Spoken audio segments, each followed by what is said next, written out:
Good morning. It's Monday, August 27th. I'm Karen Hamstra, and welcome to Title Talk from Marion Public Library. I have a whole bunch of new books to show you this week, so we are going to zip right through them. Here's probably the hottest new book of the week, Faye Kellerman's new one, Walking Shadows. It's a Decker Lazarus novel, always a hot topic. Here is a Julia Keller book, Bone on Bone. It's the latest in her Belle Elkins series. If you read that, you know it's really good. It takes place in West Virginia and deals a lot with the opioid problem that they have down there, and that will undoubtedly ring a lot of true bells here. A new William Kent Kruger book, Desolation Mountain. He is always a really hot author. He has just taken the fiction world by storm. And then there's a new J.T. Ellison, Tear Me Apart. This is the follow-up to her critically acclaimed Lie to Me. It's the powerful story of a mother willing to do anything to protect her daughter, even as their carefully constructed world unravels around them. Tear Me Apart. And then we have a new book by Daniel Grenier, The Longest Year. This is about a man who was born on February 29th, and in case you didn't know, according to this book, the way that works, you only age 1 year every 4 years. So his life covers a lot of history from the American Civil War on, and he lives his life meeting a lot of interesting people. 260 years of history in the United States and Quebec. Says it's fascinating and superbly written. Daniel Grenier is the author. And there's a new Diana Palmer book, Escapade. And Laurel K. Hamilton, Serpentine. Vampire hunter Anita Blake has always managed to overcome everything she faces, but this time there's a monster that even she doesn't know how to fight. That sounds pretty exciting. Sandy Jones, The Other Woman. It says, he loves me, she loves me not. He loves you. Adam adores Emily. Emily thinks Adam's perfect, the man she thought she'd never meet. But she loves you not. Lurking in the shadows is a rival, a woman who shares a deep bond with the man she loves. Emily chose Adam, but she didn't choose his mother, Pammy.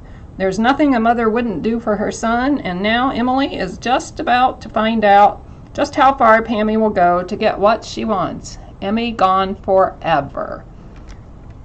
The Other Woman will have you questioning her on every page in this fiendishly twisty psychological thriller about a man, his new girlfriend, and the mother who will never let him go.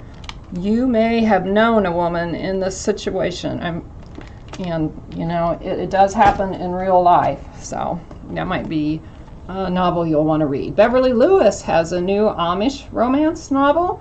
This one takes place in the summer of 1951. So if you like historicals too, you might also like that on two fronts. Janet Daly, Texas Free.